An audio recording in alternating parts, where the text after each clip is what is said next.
Halo teman-teman, berjumpa lagi di video pembelajaran biologi.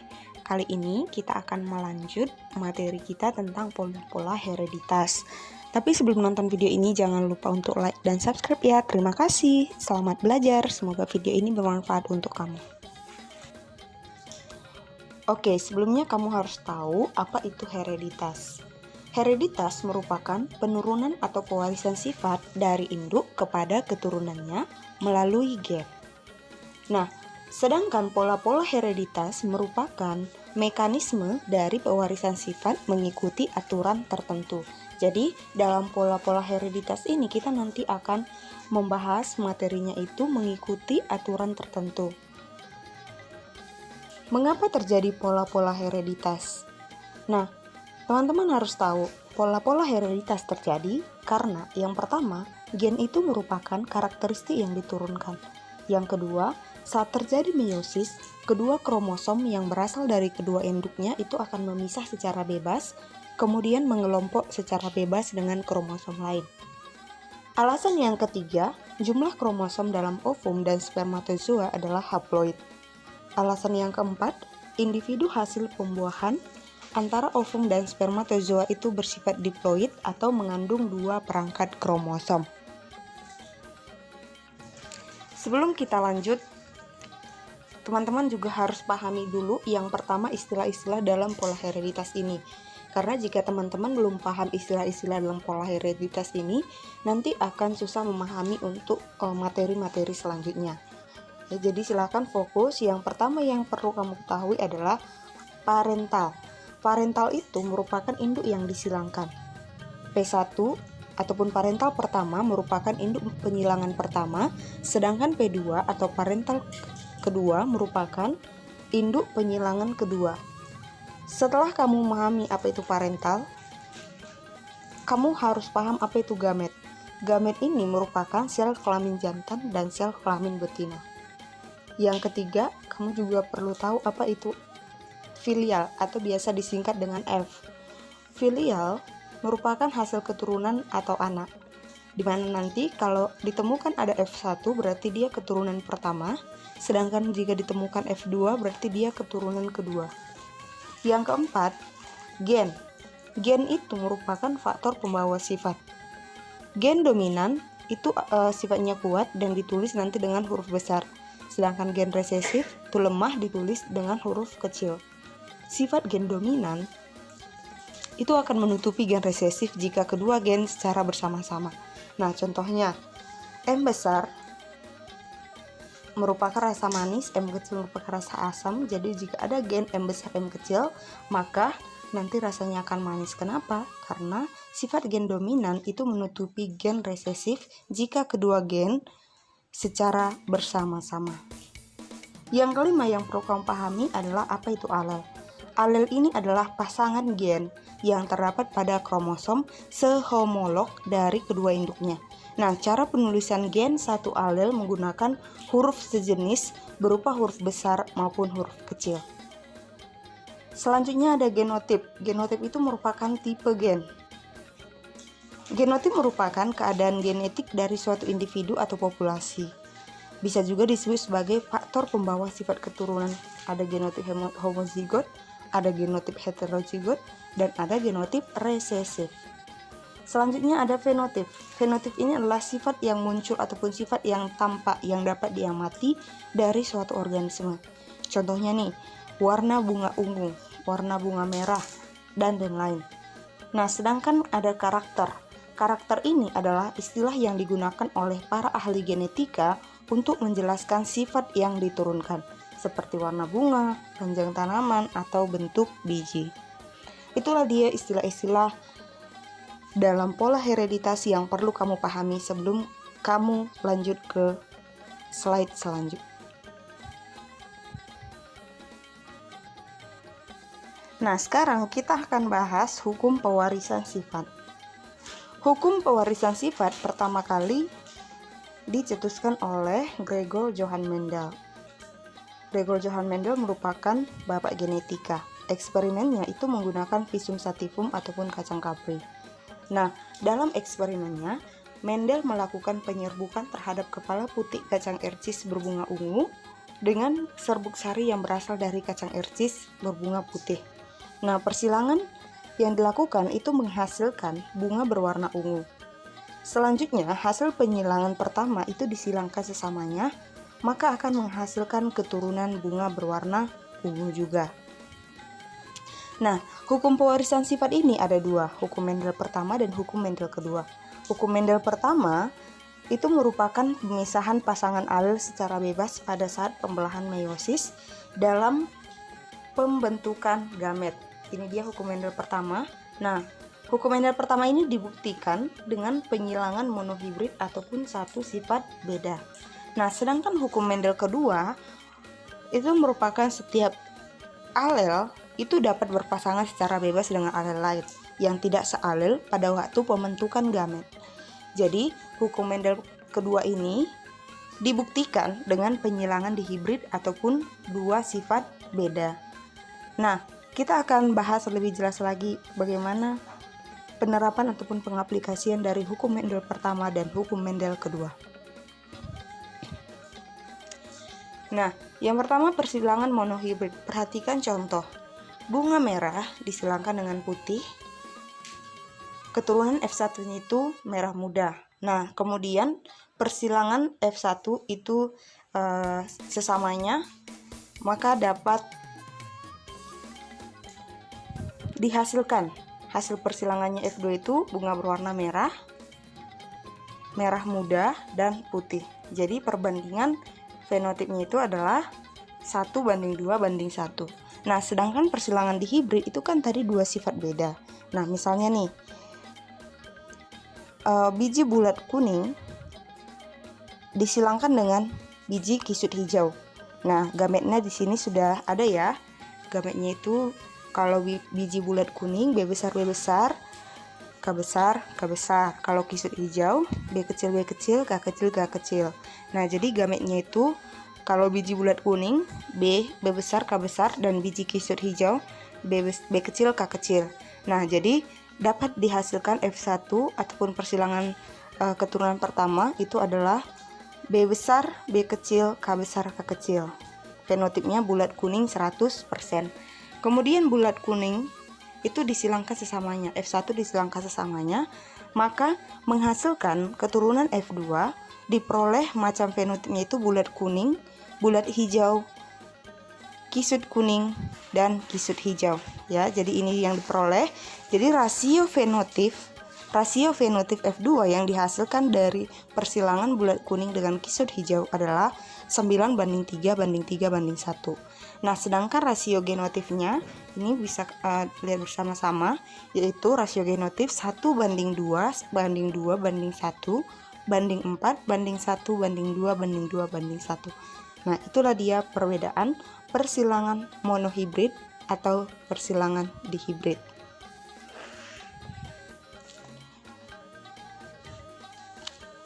Selain daripada hukum Mendel pertama dan hukum Mendel kedua, cara pembuktian dari adanya pewarisan sifat dilakukan test cross dan back cross dan juga penyilangan respirok. Kita akan pelajarin apa itu test cross, apa itu back cross, dan apa itu penyilangan respirok. Yang pertama test cross. Test cross adalah uji silang, di mana uji silang ini merupakan persilangan antara individu F1 dengan individu yang homozigot resesif. Hal ini dilakukan untuk mengetahui apakah fenotip F1 heterozigot atau homozigot.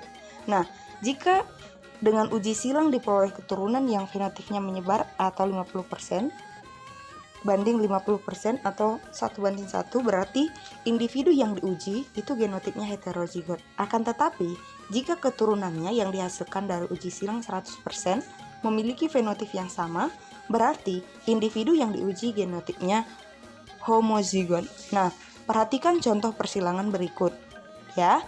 Jadi hitam disilangkan dengan warna putih, bunga warna putih, maka menghasilkan bunga warna hitam. Dengan dari hasil uji silang tersebut diperoleh fenotip yang merata pada keturunan yang dihasilkan dengan rasio fenotip hitam banding putih, yaitu 50% banding 50% atau 1:1. Dengan demikian dapat diketahui bahwa fenotip individu F1 adalah heterozigot. Dalam kasus ini F1 heterozigot, kemudian ada juga yang resesif atau berwarna putih. Oke, sekarang kita lanjut B cross. B cross sering disebut juga sebagai persilangan atau perkawinan balik. B cross ini adalah perkawinan antara individu F1 dengan salah satu induknya, baik jantan maupun betina. Jadi dengan uji persilangan balik ini nanti dapat diketahui bahwa individu yang fenotipnya sama belum tentu memiliki genotip yang sama. Paham ya? Misalnya ini persilangan B cross, ada contohnya di sini. Yang pertama bunga di ketiak batang disilangkan dengan bunga di ujung batang, nanti F1-nya itu adalah bunga di ketiak batang. Nah, kemudian B cross P2-nya itu bunga di ketiak batang itu disilangkan bunga di ketiak batang lagi. Maka nanti keturunan F2-nya itu hasil B cross-nya adalah 100% bunga di ketiak batang. Jadi sudah sangat jelas bahwa individu yang fenotipnya sama belum tentu memiliki genotip yang sama. Dan terakhir, penyilangan respirok. Penyilangan respirok ini adalah penyilangan ulang dengan menukarkan jenis kelaminnya. Contohnya, penyilangan respirok dari penyilangan monohibrid ercis betina berbiji kuning dengan ercis jantan berbiji hijau adalah ercis jantan berbiji kuning, berbiji hijau. Perhatikan contoh berikut. Ya, perhatikan contoh berikut. Ini persilangan antara buah berwarna hijau dengan buah berwarna kuning, maka F1-nya adalah buah berwarna hijau. Kemudian disilangkan sesama F1 menghasilkan buah berwarna hijau banding buah berwarna kuning ataupun 3:1. Kemudian dilakukan persilangan respirok di mana induknya itu adalah buah berwarna hijau dengan buah berwarna kuning. Maka F1-nya dihasilkan buah berwarna hijau. Dengan disilangkan sesamanya, maka keturunannya dihasilkan buah berwarna hijau banding buah berwarna kuning. Jadi tetap 3:1 walaupun sudah dilakukan persilangan respirok. Nah, itu dia B cross, dash cross, dan persilangan respirok. Sekarang kita lanjut. Bagaimanakah cara menghitung gamet, genotip, dan fenotip pada persilangan? Hukum pewarisan sifat. Nah, yang pertama menghitung macam gamet. Teman-teman harus tahu bahwa jumlah gamet yang dihasilkan individu itu dihitung dengan rumus 2 × n, di mana N adalah jumlah pasangan alel heterozigot yang bebas memisah. Jadi, macam gametnya dapat diketahui dengan menggunakan anak garpu. Ya, jadi macam gametnya dapat diketahui dengan menggunakan anak garpu. Bagaimana langkah-langkah mencari macam gamet? Nah, yang pertama, alel heterozigot itu ditulis secara terpisah. Sedangkan alel homozigot ditulis salah satu saja. Misalnya kan alel heterozigot misalnya A besar A kecil, maka nanti itu ditulis A besar A kecil, ditulis secara terpisah. Sedangkan kalau alel homozigot misalnya A besar, maka nanti ditulis salah satu saja, yaitu A besar. Kemudian garis penghubung untuk alel heterozigot itu dibuat bercabang. Ya, berarti tadi yang heterozigot A besar A kecil yang sudah terpisah itu nanti garis penghubungnya ditulis ataupun dibuat bercabang. Sedangkan alel homozigot itu dibuat lurus. Nah, perhatikan contoh soal berikut.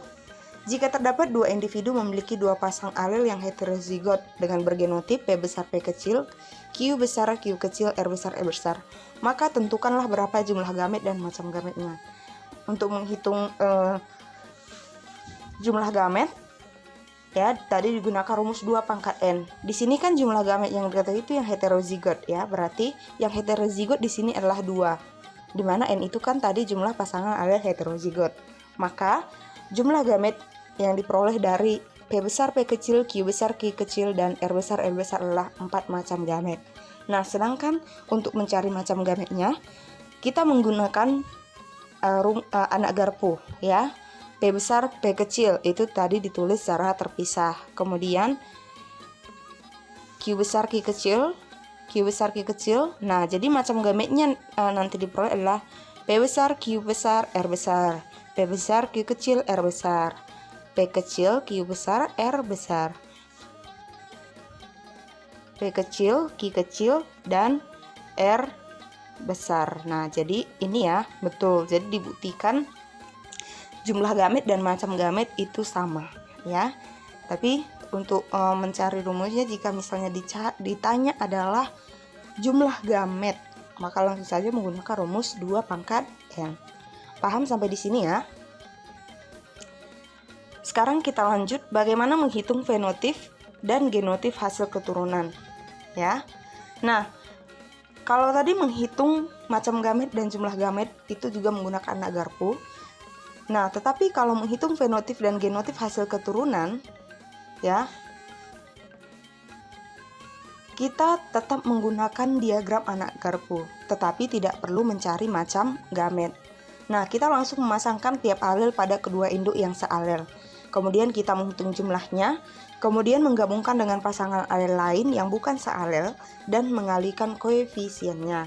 Nih, contohnya ya, sebuah tanaman kacang ercis berbiji bulat kuning heterozigot bergenotip B besar, B kecil, K besar, K kecil. Nah, maka kita buat persilangannya ya. Yang ditanyakan di sini adalah rasio fenotip keturunannya.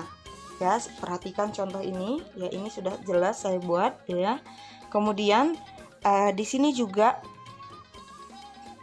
akan dilakukan penggabungan dari alel-alel menjadi seperti berikut. Yang pertama, B besar itu digabungkan dengan biji yang kulit kuning ya. Di sini semua ada Nagarpunya. Kemudian B besar B kecil juga yang heterozigot juga sama, cara yang sama membuat Nagarpu ya. Yang resesif juga B kecil itu sama. Kemudian nanti jumlah fenotip F1 yang dihasilkan adalah biji kuning banding biji bulat hijau banding biji keriput kuning banding biji keriput hijau, yaitu 9:3 banding 1.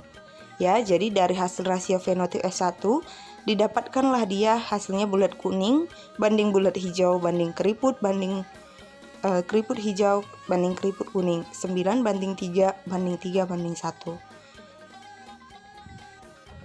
Oke, itulah dia menghitung fenotip dan genotip hasil keturunan.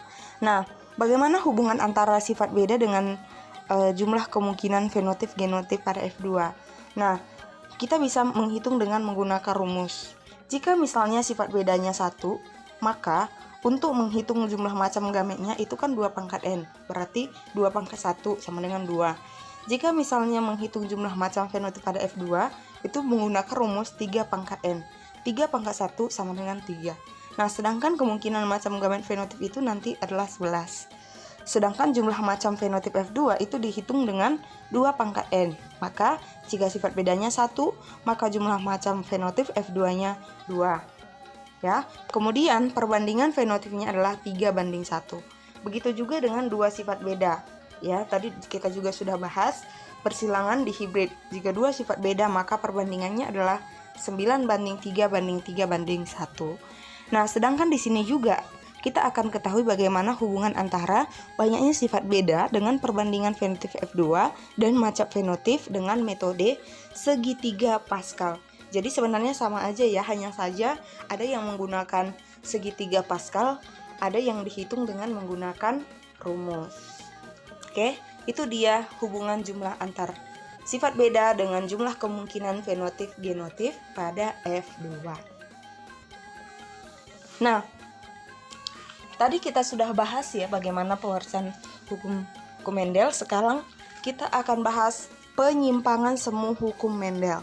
Nah, berdasarkan hukum Mendel pertama dan hukum Mendel kedua, itu kan penyilangan monohibrid dominan penuh memiliki perbandingan F2 sebesar 3:1. Sedangkan di hibrid F2 itu sebesar 9:3:3:1. Nah, namun kenyataannya ketika dilakukan persilangan dengan beberapa jumlah tanaman yang berbeda lagi, maka ditemukan angka perbandingan yang tidak sama ataupun menyimpang dari pola-pola hereditas menurut hukum Mendel. Jadi, penyimpangan semu hukum Mendel itu terjadi karena dua hal. Yang pertama, interaksi antar alel dan interaksi antar gen. Di sini kita akan bahas terus apa itu faktor-faktor yang mempengaruhi penyimpangan semu hukum Mendel yaitu interaksi antar alel dan interaksi gen. Faktor yang pertama yang kita bahas adalah interaksi antar alel. Interaksi antar alel yang pertama adalah kodominan. Kodominan ini merupakan ekspresi dua alel secara bersamaan yang kemudian menghasilkan fenotip berbeda. Jadi, alel kodominan ini ditulis dengan huruf kapital dengan tambahan huruf lain di atasnya. Jadi, contoh kodominan adalah alel yang mengatur golongan darah Mn dan warna bulu pada sapi. Nah, perhatikan contoh persilangannya ditunjukkan oleh tabel berikut.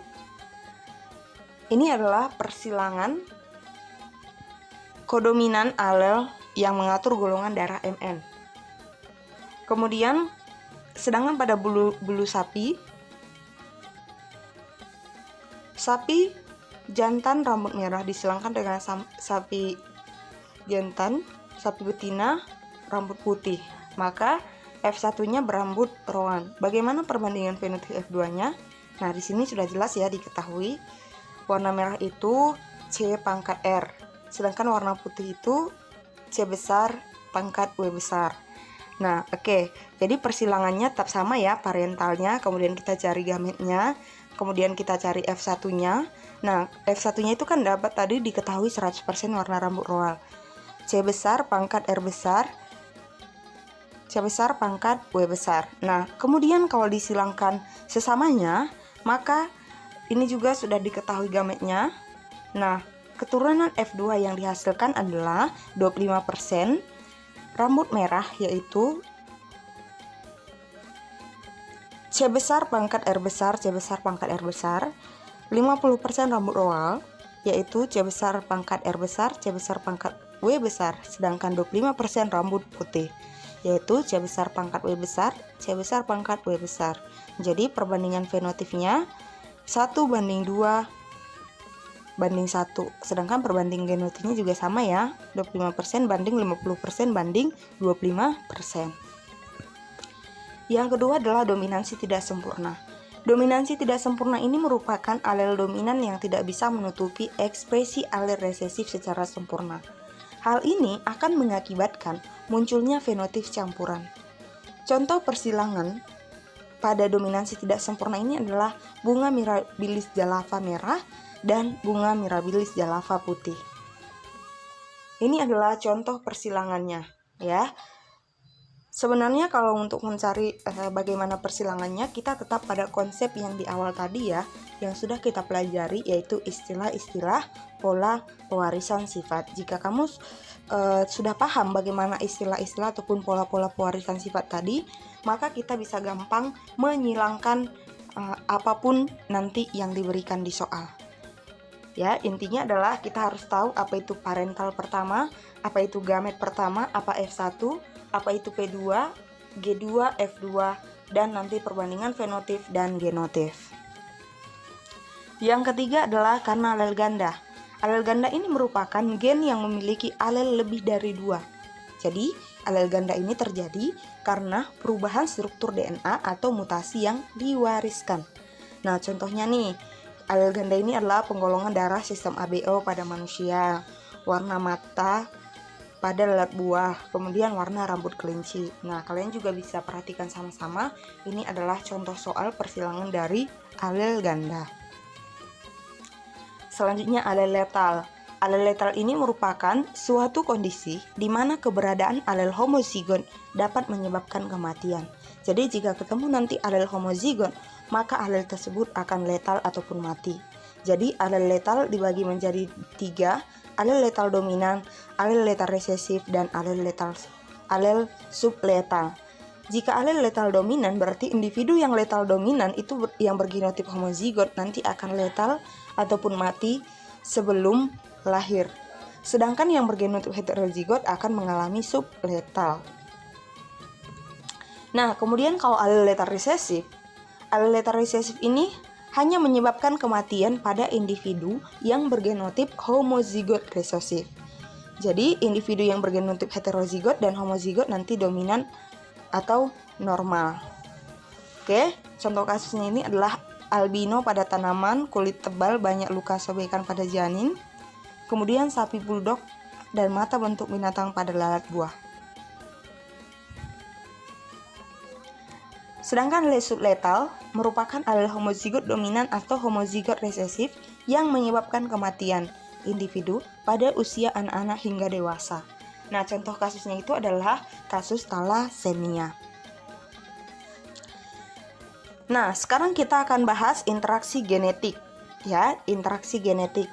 Interaksi gen adalah interaksi antara dua pasang gen non-alel atau lebih yang menimbulkan fenotip dengan rasio yang menyimpang terhadap hukum Mendel. Nah, mengapa terjadi interaksi gen terdiri atas atavisme, epistasis, hipostasis, polimeri, kritomeri, dan komplementer. Kita akan bahas masing-masing ya, bagaimana ataupun apa itu atavisme dan lain sebagainya. Atavisme merupakan beberapa gen yang menghasilkan sifat baru. Nah, contoh dari atavisme ini adalah persilangan bentuk jengger ayam dan bagaimana fenotip dan genotip pada karakter bentuk jengger. Ada walnut, rose, pear, dan single. Jadi nanti tinggal melakukan persilangan. Kemudian epistasis, hipostasis. Epistasis hipostasis yaitu bentuk interaksi ketika suatu gen itu mengalahkan gen lainnya yang bukan sealel. Nah, gen yang menutupi ataupun menghalangi kemunculan karakter itu disebut sebagai gen epistasis. Sedangkan gen yang ditutupi ataupun dihalangi itu disebut sebagai gen hipostasis. Gen epistasis terdiri atas epistasis dominan, epistasis resesif, epistasis gen dominan rangkap, dan epistasis gen rangkap dengan efek kumulatif. Nah, berarti dia nanti epistasis dominan, epistasis itu kan tadi yang menghalangi. Berarti ketika ada nanti dominan, berarti dia yang akan menghalangi, ya. Perhatikan contoh berikut. Epistasis dominan itu nanti akan terjadi jika ada kerja gen lainnya yang bersifat dominan, ya. Jadi gen dominan dapat menutupi gen yang bukan sealel. Perbandingannya itu jika didapat dari keturunan F2 adalah 12:3:1. Nah, contohnya itu adalah persilangan pada karakter warna buah labu. Sedangkan epistasis resesif itu terjadi jika gen menutupi kerja gen lainnya bersifat homozigot resesif, ya. Jadi nanti gen yang homozigot resesif itu akan menutupi gen lain yang bersifat dominan, baik sealel maupun tidak sealel. Jadi nanti keturunan ataupun persilangan, hasil persilangan dari F2-nya itu 9:3:4. Contohnya itu adalah persilangan karakter warna rambut tikus. Sedangkan kalau epistasis dominan rangkap itu terjadi jika dua gen dominan atau lebih menghasilkan satu fenotip dominan yang sama. Namun, jika tidak ada gen dominan satu pun, maka fenotip bersifat resesif akan muncul. Contohnya itu pada karakter kapsul biji tanaman. Jadi dapat diketahui nanti perbandingan F2-nya itu adalah 15:1. Nah, sedangkan epistasis gen rangkap dengan efek kumulatif nanti terjadi jika kondisi dominan baik heterozigot maupun homozigot pada salah satu lokus menghasilkan fenotip yang sama. Jadi ini terjadi pada karakter warna biji gandum. Perbandingannya itu atau rasio pada keturunan F2 9:6:1. Yang kedua adalah polimeri. Polimeri ini merupakan interaksi dua gen yang mempengaruhi ataupun menguatkan satu sifat yang sama. Contohnya terjadi pada karakter warna biji gandum, ya. Nanti rasio F2-nya itu ataupun hasil keturunan persilangan F2-nya itu adalah 15:1. Sedangkan ada kriptomeri. Kriptomeri ini adalah sifat gen yang dominan yang tersembunyi jika berdiri sendiri, tetapi akan tampak pengaruhnya jika bertemu dengan gen dominan lain yang bukan sealel. Nah, contohnya adalah persilangan bunga Linaria marokana. Jadi nanti perbandingan F2-nya dapat diketahui adalah 9:3:4.